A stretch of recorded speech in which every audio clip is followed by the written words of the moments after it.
Ladies and gentlemen, Jyotisha friends, welcome. Today we'll be doing a compatibility analysis of Taylor Swift and Kelce Grammer.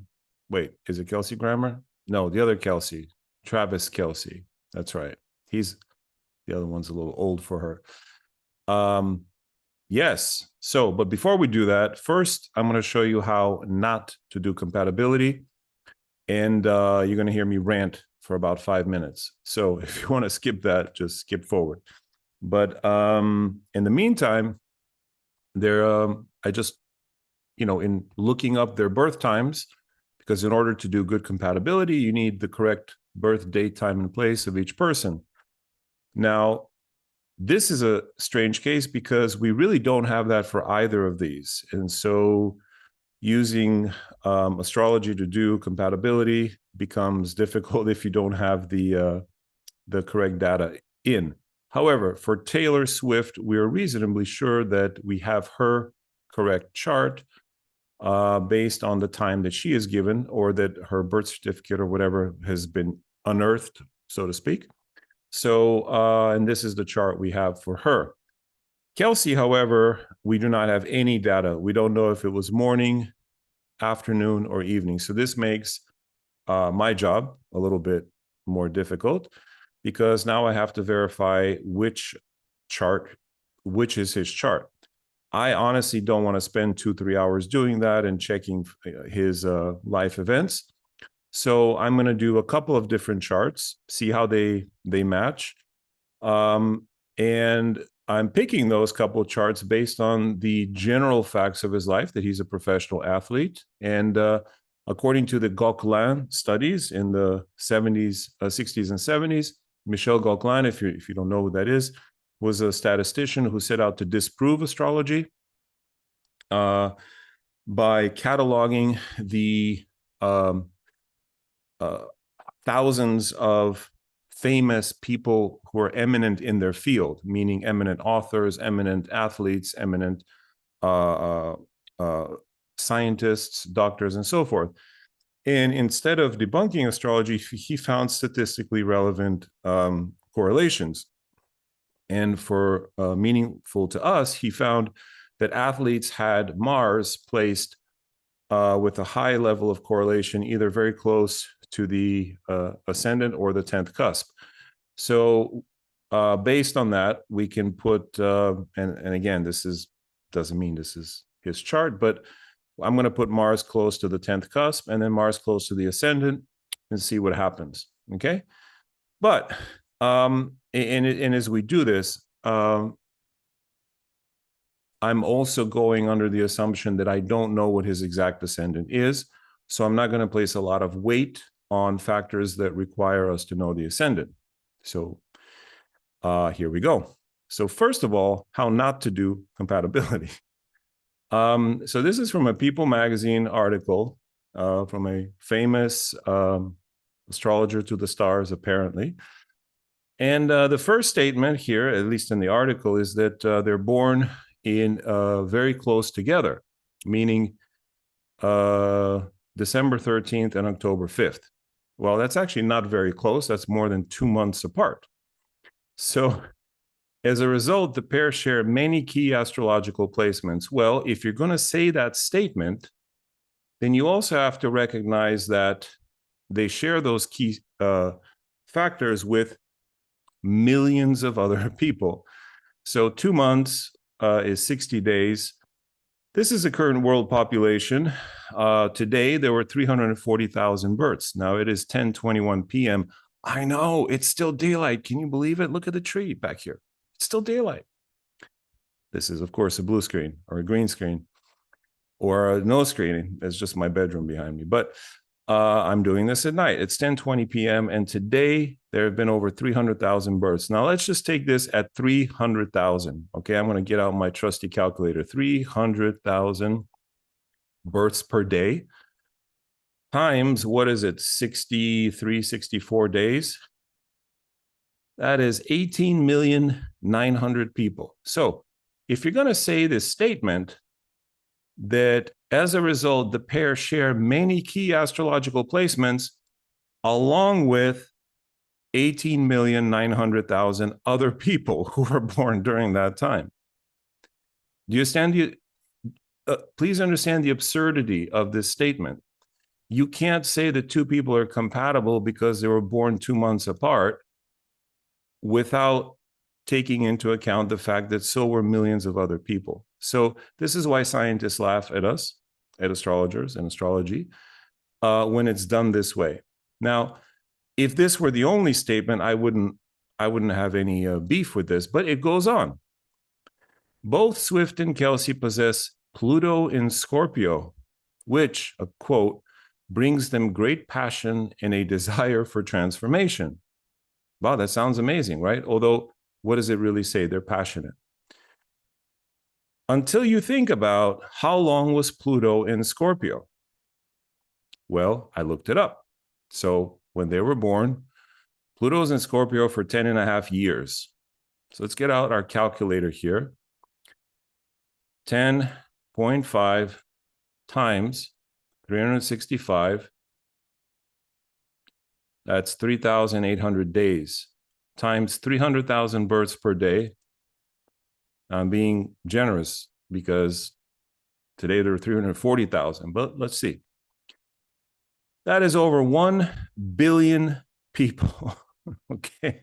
So if you're going to say that that brings them great passion and a desire for transformation, you have to add, as it does for an additional 1.1 billion people who were born with that combination. Then your statement, of course, becomes meaningless because you're not saying anything about them specifically. It goes on. They both have Jupiter in Cancer. Wow, it's one of the luckiest positions for this planet to be, grants them a golden touch to what they do, especially when they lead with their hearts. This sounds like very airy-fairy astrology. And again, this is the now it sounds good. It sounds great, doesn't it? But Jupiter was in Scorpio, Jupiter was in Cancer, and is typically in a sign on average for 1 year. That's 365 times 300,000 people born every day. That's 109 million people that have Jupiter in Cancer. Do you think they all have a lucky touch? The golden touch? I doubt it. In fact, there is no way you can make this statement that is such a grand sweeping statement about hundreds of millions of people, especially when you don't know their circumstances. It is such a general statement. And again, it means nothing about their compatibility. Zero. This gives us zero information about Travis Kelce and Taylor Swift's compatibility. So these several paragraphs so far are absolutely meaningless. So it goes on. I'm not picking on this person because a lot of people do astrology this way. A lot of people do compatibility this way. Oh my God, you have Neptune and it's like in Virgo. So like you're very imaginative about being practical. That'll be $100, please. Okay. Don't give anybody $100 for things like that. So they have the North Node in Aquarius, means they carry a great desire to break out of the box, connect to community, and pursue their aspirations, as well as work to the greater good. Are you getting the gist of this?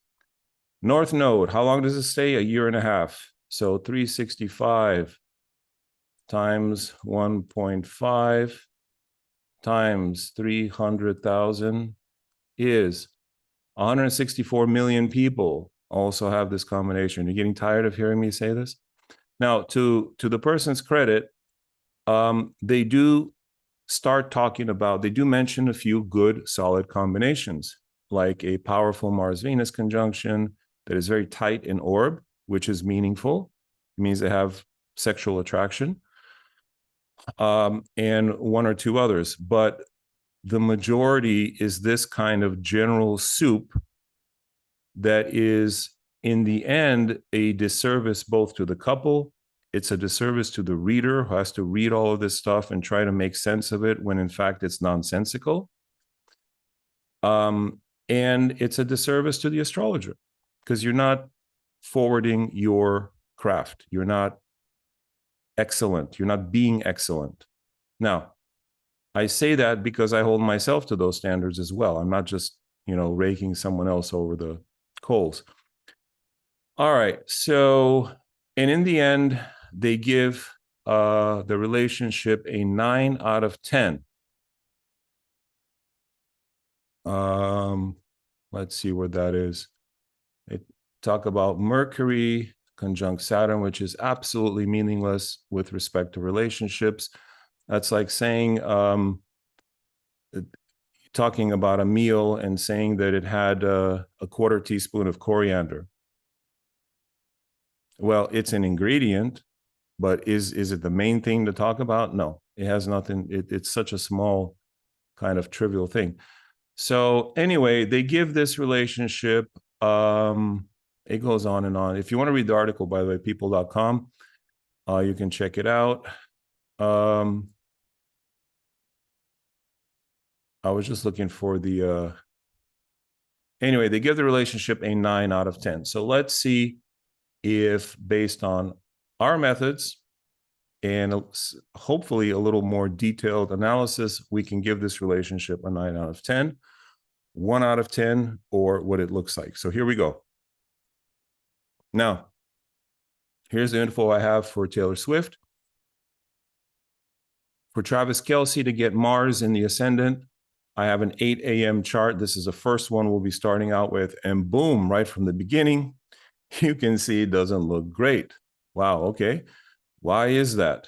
Well, total relationship score 20%, long-term 13%. There's not much here, which actually leads me to believe this is not his chart, because there's definitely something there. I mean, I think this couple, they're very much in love. You can see it in their eyes. They're, photos of them. There's something there. So this, to me, doesn't represent that reality. Now, there are certain things I could go into that will not change. So, for example, the relationship of their suns will not change. The relationship of their moons will not change. So this, whatever his ascendant is, their moons are going to be negative. So that is a first very difficult placement, because it means the communication will be impacted. Why? Because the moon, wait a minute, I thought Mercury was communication. Yeah, Mercury is the act, the verbal mechanism, the mechanics, the logic, the reason of the ability to communicate. But why do we communicate? Because we have something to say. And the moon, in Vedic astrology in general, is your desires, your emotional connection to other things. And that's, in a relationship, that's what you're communicating. So the moon actually rules communication. When the moon is off, their relationship is off, as it is in this case, then one person will not be able to understand the other's emotional needs. And as a result, they'll have a hard time communicating and communicating their own needs to the other person, and saying, being heard and hearing. Okay. Venuses are okay. Now we come to hidden strengths and weaknesses. Can't really trust the ascendant, since I'm not using the ascendant. Looks okay. There's a Jupiter moon connection, which is nice, but there's also a Saturn moon. We can ignore this. Soulmate indicators are pretty high. In fact, they're very high. And these things won't change. So in fact, let me go to the next chart just for fun, because again, this one doesn't seem to make sense. So now this is Travis Kelce and Taylor Swift part 2. And when we look at that chart, we get Taylor Swift with a Sagittarius ascendant. Let me pull up the South Indian as well and get my face out of the way. Here's that. Okay. Taylor Swift, this is her chart. Now take a look at this. Travis Kelce, born around 2:30 p.m. Same ascendant, Mars, close to the 10th house, not on the 10th cusp, but reasonably close. And of course, he could have been born, let's see if we make it a little bit later or sooner. But basically, if he's a Sag ascendant, that gives him the same ascendant as Taylor. So now, what does that give us? Now the score goes up.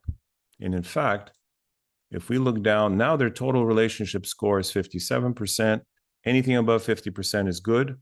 Long-term happiness is lower than 50, which isn't great. They have a very strong core connection. Soulmate indicators are strong, but the danger meter is very high. Okay, what the heck does this all mean? All right, let's go back to where I was. By the way, yeah, so their core connection here, but see, the moons are still off. Everything else is positive. So what I said about the moons is going to stay whatever time he was born. Let's go to the soulmate indicators. This is the primary way to tell if a couple has those butterflies, that feeling in where you start trembling and shaking when you see someone, when it's that psychological love, that dopamine high. This is literally chemistry, because it's the chemistry in our brains and bodies that makes us weak in the knees. And they have a lot of it. These guys have a lot. You can see 21 to 30 points is high. And a lot of it is not dependent on the ascendant. First, sun, moon. Now, this was mentioned in the article, so to the person's credit, yeah, the sun-moon connection. But they put a little too much emphasis on sun-moon. They say, oh my God, this is the soulmate's connection. Yes, we do call it the soulmate connection, but it means, if you believe in past lives and stuff, it means that you've been family before. If you don't believe in past lives, it means when you meet someone, they feel like family. But that doesn't mean it's going to be a marriage that's going to last forever. If someone feels like your brother or sister, or, or you were their dog in a past lifetime, or their cow, right? Because they're like pets are like family too. So sun moon simply means you feel at ease and like the person's family. They also have sun Venus. Now, this is the primal attraction factor for a man. A woman's sun going to the man's Venus means that when he saw her, if you ask him, you show a picture of Taylor Swift, is she hot? He'd be like, yeah, she's hot. He genuinely thinks she's hot. Now, you might be going, well, who wouldn't think she's hot? She's beautiful. No, I know plenty of people look at her. She's a walking stick. She's a matchstick. That big old face, whatever. I'm paraphrasing. There are plenty of people who don't find her attractive. He does. Why? Especially so because her sun is on his Venus. So she will trigger the archetype of beauty in a man. So for a man, the planet Venus represents his idea of what is beautiful, his archetype of beauty. When a woman's sun hits that, boom, it triggers it. So he thinks she's hot, no doubt about it. What's the next thing that we see here? A powerful, look at this, powerful Moon-Mars combo. This is one of the strongest long-term passion combos. Moon-Mars creates passion from day one to day, 1,001 or 10,001, to the first day to the last day. And it's often seen in long-term relationships. Then finally, Venus-Mars, we see a very tight conjunction. You see a soulmate bonus here, which means it's within 1.5 degrees. That is a powerful Venus-Mars, which is simply sexual attraction, physical chemistry. That combined with sun-moon now moves this from, yeah, we've been family, maybe I was your daughter or whatever, to like, well, we feel like family, but we feel like husband and wife. Like we feel like a unit. So right away, soulmate indicators, no doubt about it, indicate powerful chemical attraction. All right. That doesn't discount this moon problem, though. So let's see how this plays out. Dopamine and chemistry is not enough to build a relationship on. Fortunately for them, they have plenty of it, so it can last for a long time. They will always have very powerful feelings for each other because they make each other feel a certain way that no one else does, let's say. Unless, unless you were born with Pluto and Scorpio, you're one of the 1.1 billion people, then yeah, you'll also make them feel that way. No, we're not talking about Pluto and Scorpio. I take that back. All right, so karmic glue is fairly on the low side. Nothing really to talk about here. There's a little Venus North Node action. I'm not even going to go here because I just finished raking somebody over the coals over this. We also look at the outer planets. They can be meaningful. They can even be critical to a relationship. But this chart offers us a lot more information, so we don't need to go there. Do they make each other better? Yes, they do. Danger meter is very high. Aha. Okay. Danger meter means there are going to be some broken dishes. There are going to be fights. There are going to be, you forgot my birthday. You didn't do this. So when the danger meter is this high, it means tension has to be broken by usually through outbursts, through an argument, and one person storms off because they need space. So space is good if you have very high danger meter. It's not a deal breaker in terms of, oh, you can't have a relationship with a danger meter that's that high, but you have to be aware that there's a tremendous amount of individuality for each person in this partnership that both need to express. You can't hoard the other person. You can't put them in a box. You can't own them. And the moment you try to do, they're going to try to explode and get out of that box.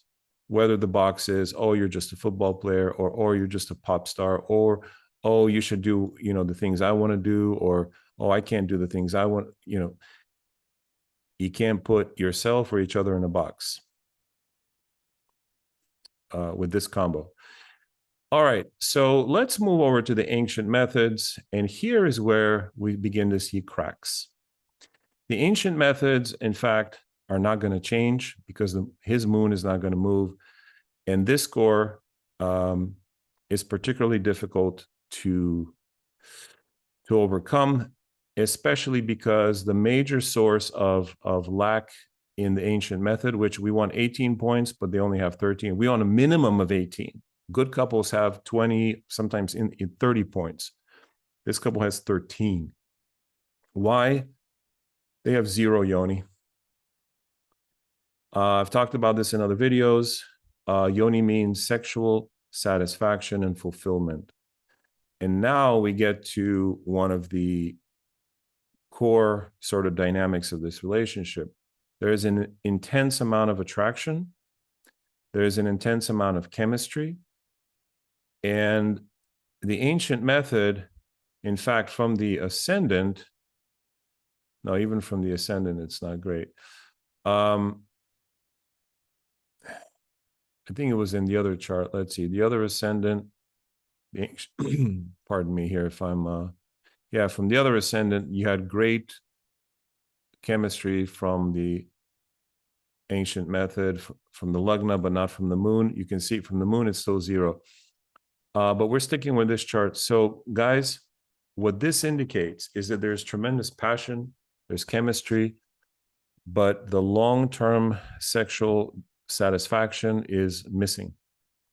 And for modern couples, the studies we've done show that especially modern relationships, the ones that are happy, long-term married, report being happy, all have very high yoni score. The ones that tend to break up tend to have a lower or a 0 yoni score. I hate to say this, but so much depends upon this core factor, which is not whether or not you're having quote unquote good sex, which I'm sure, it can be great, but does it leave you long-term satisfied? And in this case, the answer is no. And furthermore, you have zeros in the kuta of health, 0 in the kuta of primal rapport. So when the shit hits the fan, are you guys going to get along, or are you going to scream at each other? That's what this measures. And this is, yeah, one of the worst placements. One will try to kill the other. Basically, one is a Rakshas, one is Manushya. So the ancient methods do not bode well for this couple. All right, let's take a look at sizzle. Sizzle is a measure of sexual chemistry, and you can see it's just, it's not great. Even with all that, I'm in love. Now, if I told this to this couple, they would spit in my face. They would absolutely laugh in my face. Dude, you don't know what you're talking about. Because they are experiencing all of this. This is still going on. And I have no doubt that this will go on for some time more. However, as the relationship develops, I think this will start to sink in more and more, unfortunately. I hate to say this, it gives me absolutely no joy. I want to see people together and in love. Deal makers, there are more deal breakers, but some of this is contingent upon having the right ascendant, so I don't pay too much attention to this. Timing, she's running Saturn, he's running Venus. Okay, that's fine, no issues there. So what is the summary here? Wait. Oh, sorry, I'm looking at the first chart. Let me go back to Kelce 2. Let me go to Kelce 2. Ancient methods. Aha. Oh, shoot. All right. Kelce 2. This is even more complex now. I apologize. This is the chart I should have been looking at. Well, this is not such a short video after all, but let me finish it up. Let me wrap it up here. Still, we get no good yoni from the moon. We have perfect yoni from the ascendant. This becomes a very complex soup, so that on the surface, you are actually having great sex and you're having some of the best sex of your life. This is from the ascendant. On the deeper level, you feel there's something missing. So these kinds of relationships are especially difficult because you are getting something. In fact, you're getting it, I call it the devil's kiss. The devil gives you an incredible sensation, and then but doesn't fulfill the rest of it. The rest of it is absolutely missing. And so you're left with this kind of ambivalent feeling. What am I to you? First house, 7th house, very powerful.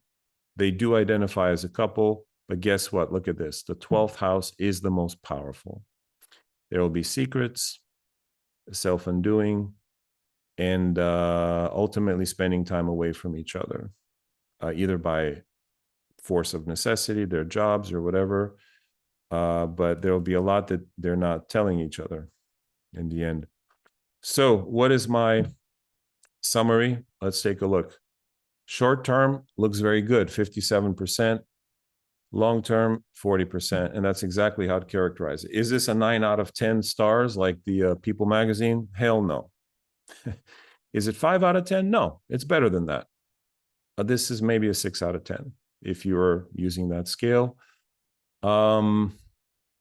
Unfortunately, I don't think there is enough here for a lifelong relationship.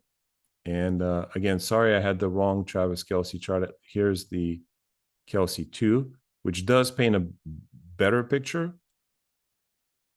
They do make each other better. They do have, so let's take a look at their sizzle real quick. I showed you the wrong sizzle. Yeah, the sizzle is strong.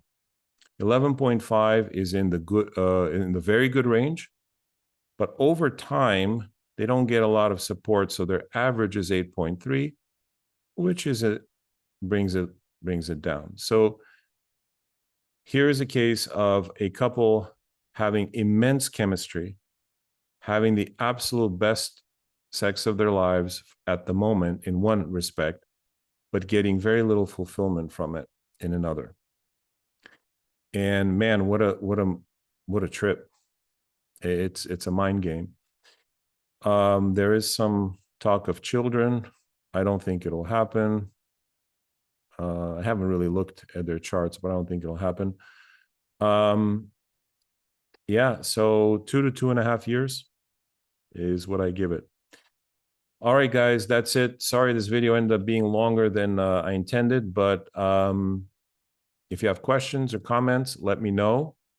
And if you want the times that I'm using, yeah, I use 3 o'clock here for Kelce and 8:36 a.m. for Taylor. Let me know in the comments, and we will see you in the next one. Hariom.